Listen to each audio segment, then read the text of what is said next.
Hello students, in this class we are going to study about the phylum, that is amphibia. Okay, that is class amphibia. In vertebrates we studied about the osteichthyes and the chondrichthyes fishes and the difference between them, and the general characteristic features we studied as studying the differences between them. Okay. And now we are going to study about the general characteristic features of the class amphibia. Okay.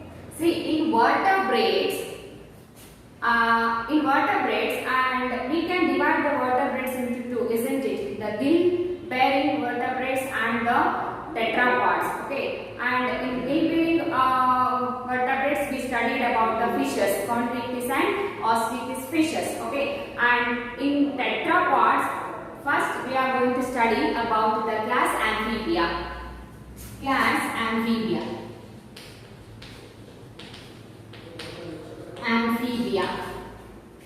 The amphibia word, it comes from two words, that is amphi and bio. Okay, amphi and bio or bios, amphibians. Okay, so amphi means dual. Amphi means dual, bio means life. What is the meaning of this? The animals which are living dual life, that means these animals are living both on the land and also in the water. Okay, so that's why these are called as amphibians. Amphibians means these are the organisms or these are the animals, they are living both in water and also on land. Habitat. Habitat means the place where they are living. Habitat, living both. Okay, they are living both on land and in water. In water. Okay, they depend upon water for a particular purpose. That means for fertilization, they fully depend upon water. That means external fertilization takes place in these organisms. These organisms, they release their gametes. Male and female organisms release their gametes into the water. Okay, and these gametes, male and female gametes, they float through the water current. Eventually, they meet with each other and fertilization takes place inside the water only. These organisms, these amphibians, depend upon water for fertilization during sexual reproduction. Okay, they found both on land and also in water, especially in water, they depend upon water for fertilization. Okay, so that's why these are called as amphibians, living both in water and also on the land. So this is the habitat. And these organisms, they are called as poikilotherms. These organisms are called as poikilotherms.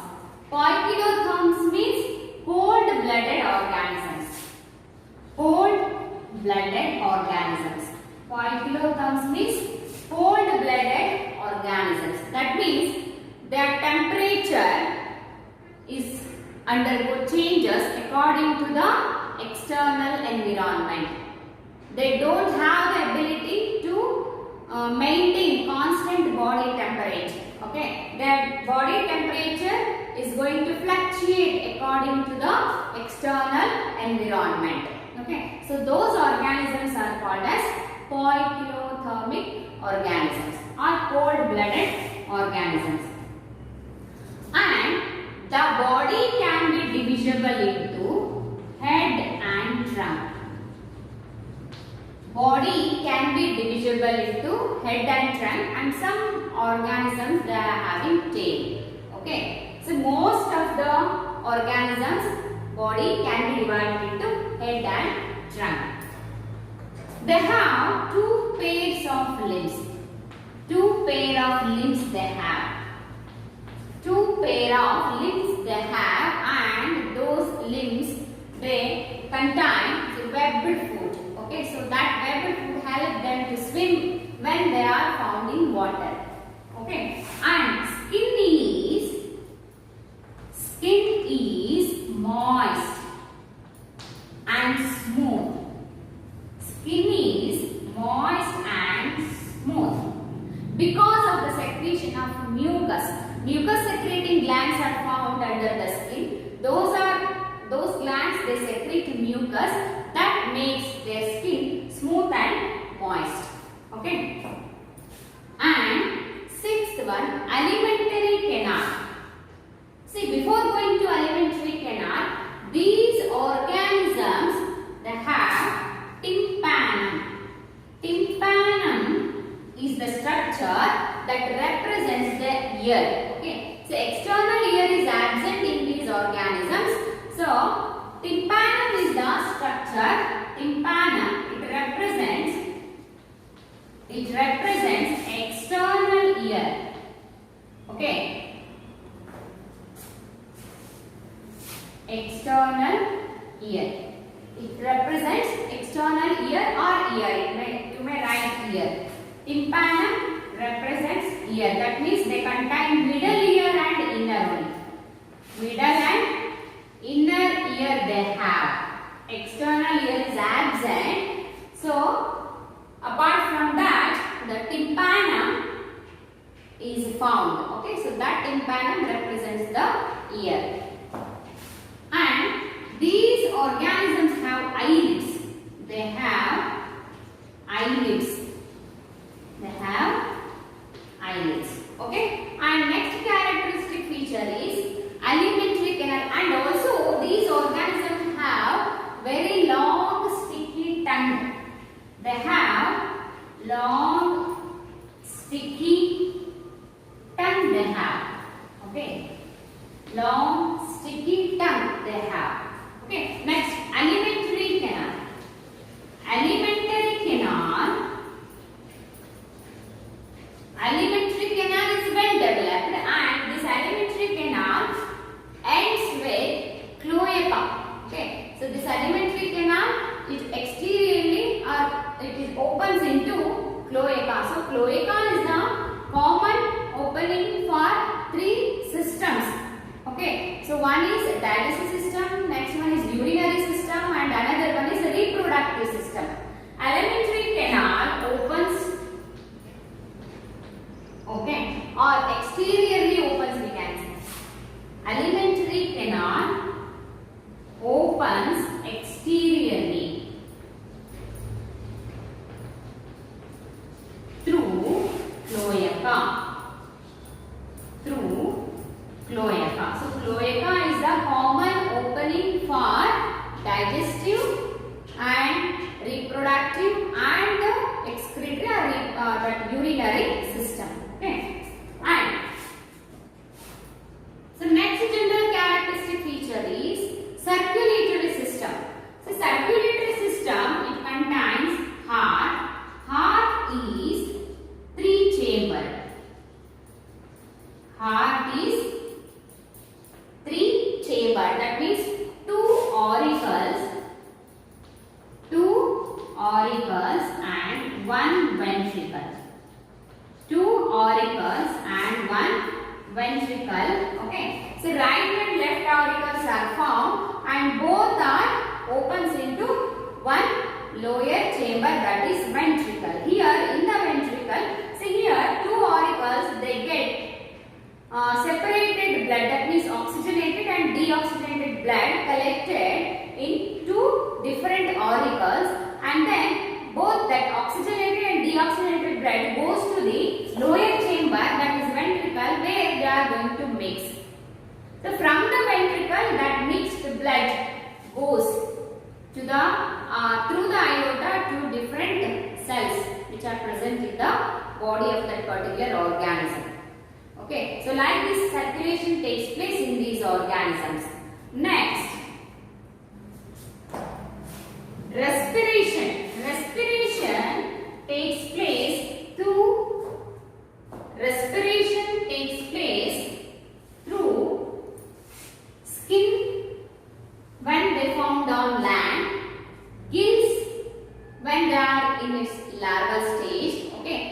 also through the lungs. Okay, respiration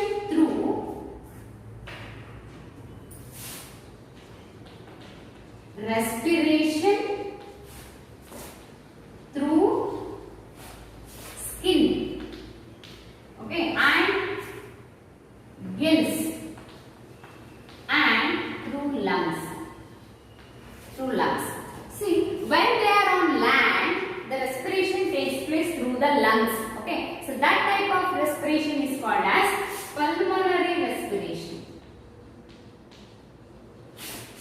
Pulmonary respiration. If respiration takes place through the lungs, so that is called as pulmonary respiration.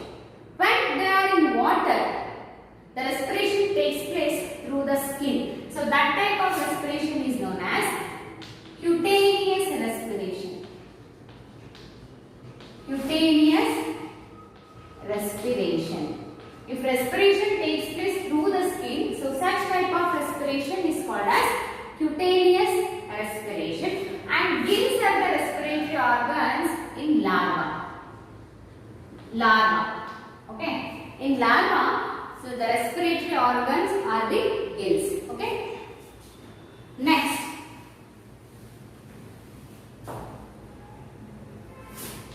Reproduction. Sexes are separate.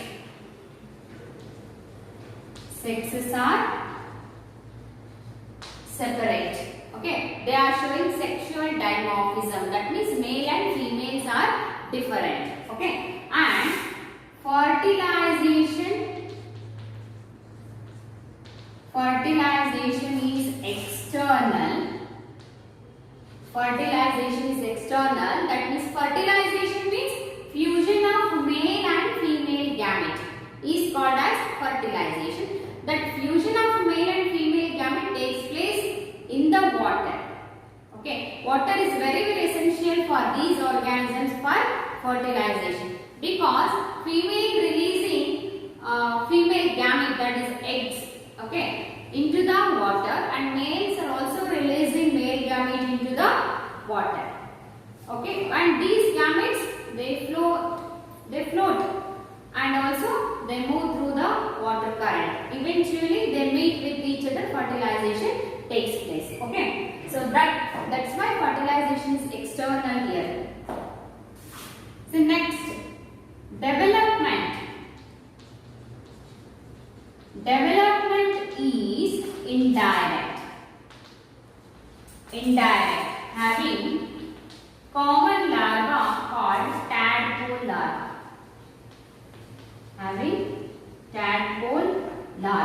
Okay, indirect development takes place here.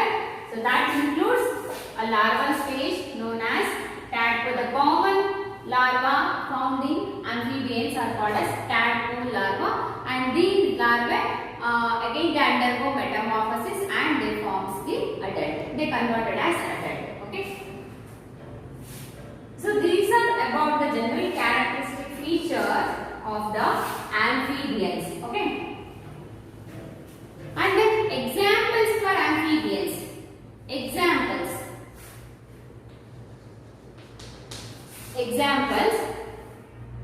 Buffo, that is toad. So one more general characteristic feature here. So these are oviparous organisms. Oviparous means they are egg-laying organisms. Viviparous means the organisms that directly give birth to young ones. Those are known as viviparous.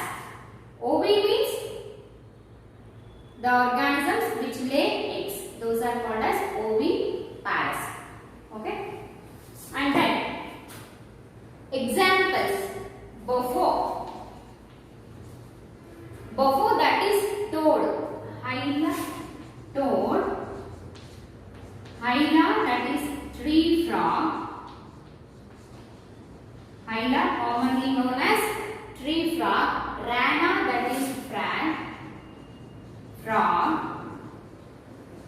Rana, frog, and salamandra.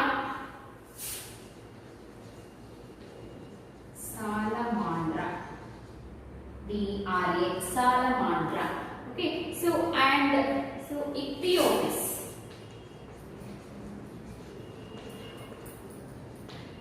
Ichthyophis. Okay, PHIS. So that is limbless amphibian. Limbless amphibian. This is limbless amphibian. So these are some of the examples for amphibians. Okay, buffo, that is commonly called as toad. Hyla, so that is living in tree. That is why it is called as tree frog. Rana is a common frog, and salamandra is also called as salamander. Okay, and then ichthyophis, that is limbless amphibia. So these are the general characteristic features. Okay, see presence. So these organisms living both in water and also on land. So that's why these are called as amphibians. Okay, and tympanum, it represents the ear.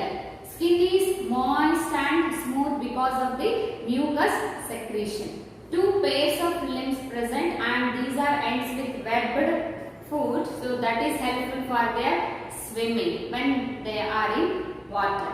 Okay, and heart is three-chambered. Okay, and alimentary canal opens into externally. It opens into the common opening called as cloaca for three systems. Okay, organ systems. And these are oviparous, and fertilization is external. Development is indirect, having the larva called tadpole. Okay, so these are some of the characteristic features from the amphibians. Next we shall move on to another class, that is reptilia.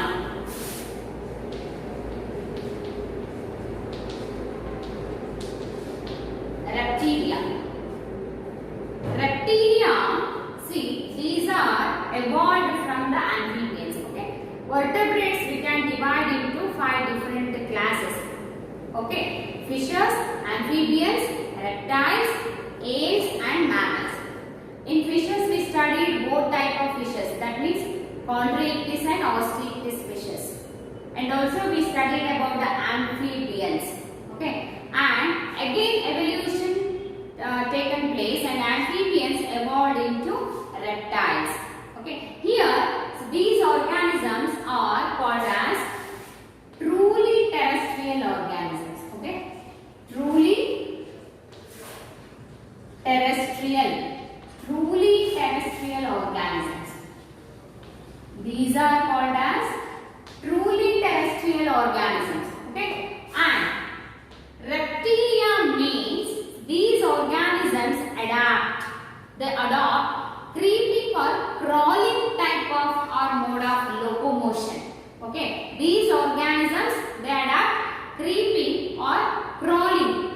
Okay, crawling type of locomotion they have adapted. So that's why the name reptilia. Okay, rectum means, see here, rectum means creeping or crawling. Rectum means creeping or crawling. Creep or crawl. Rectum represents creep or crawl. Okay. So these organisms they adapt. These adopt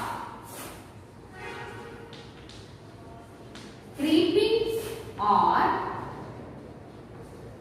crawling mode or type of locomotion. Okay, and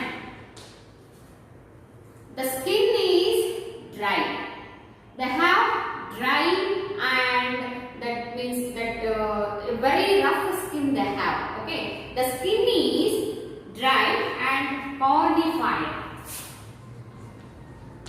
Skin is dry and cornified, very rough skin they have, and covered with scales. Covered with rough scales. Okay, epidermal scales. Covered with epidermal scales.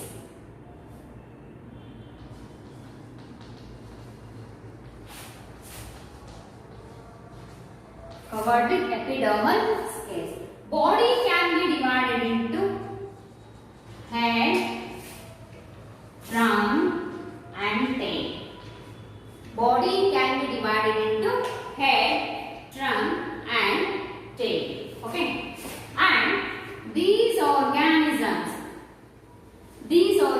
also contain tympanum.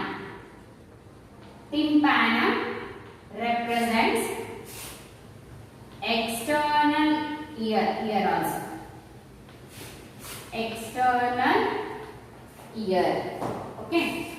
And these are having two pairs of limbs and they are pentadactyls. They have two pair of limbs. That means pentadactyl is two pair of pentadactyl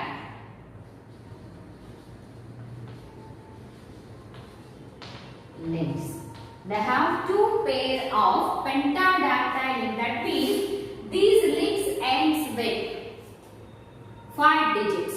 Okay, and they contain claws. Okay, the ends with claws. Okay, and penta is 5 digits. At the end of the limbs, they have 5 digits. Okay, like this. If these are limbs, they have 5 digits. Like this. Okay, so that's why these are called as pentadactyl. And these are also poikilotherms. These are also poikilotherms. That means cold-blooded organisms. They are. Okay. Alimentary canal. Again, it is ends with the cloaca. Okay. And alimentary canal ends with cloaca. Okay. They also contain cloaca.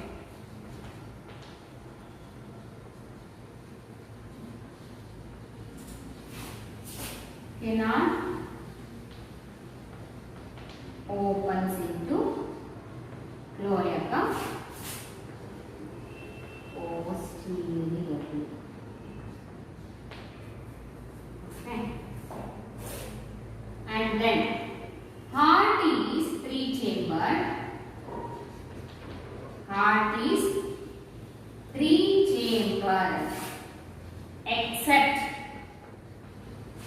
crocodile. So this is very, very important. Except crocodile. So crocodile is it has 4-chambered heart. In crocodile we find 4-chambered heart. Okay, except crocodile. Except crocodile, all the reptilians they have 3-chambered heart. Okay, and respiration is through lungs. Respiration is through lungs. Respiration is through lungs. And here sexes are separate. Okay. Sexes are separate. Fertilization is internal. Fertilization is internal, and these are oviparous organisms. These are oviparous organisms, and here snakes also comes under this class. They do not have limbs. Okay, limbless organisms, limbless reptilia. They are snakes. Okay, and snakes. Okay, they shed. Snakes and lizards. Snakes and lizards shed. The snakes and lizards shed their skin. Okay. They have the capacity to shed their skin. Snakes and lizards. So these are the general characteristic features you can see in case of reptilians. Okay, and Let us see about some of the examples comes under this reptilia. Crocodile, lizards, snakes, okay, all comes under this class, that is reptilia. So take some example. Chameleon, okay, kilos, turtle. Examples. Kelon, that is commonly called as turtle. Okay. Next example is chameleon.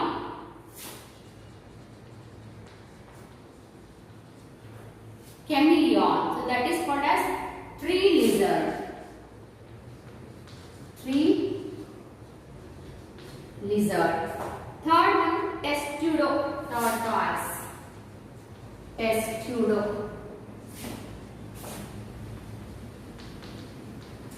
Tortoise. Okay, and next calots. Garden lizard.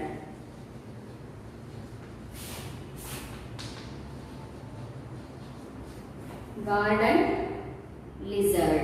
Okay, and alligator. Crocodilus. Crocodilus. Crocodile. Crocodile. Okay. Alligator. Alligator. Hemidactyls.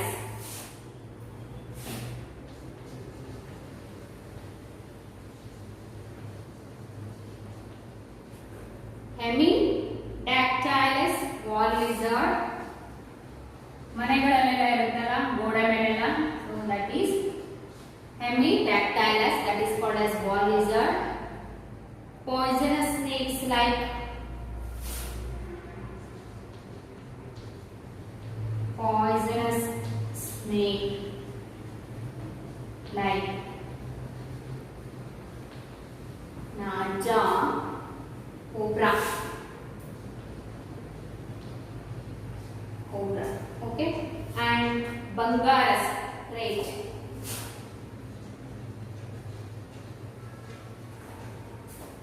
Bangaras, right? Okay, and then Vipera, viper.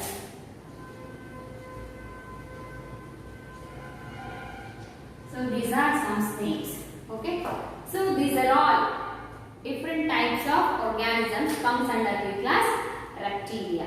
Okay, yes children, in this class we studied about the general characteristic features of amphibians and the reptiles. Okay, in the next class we will study about the characteristic features of aves and the mammals. Thank you.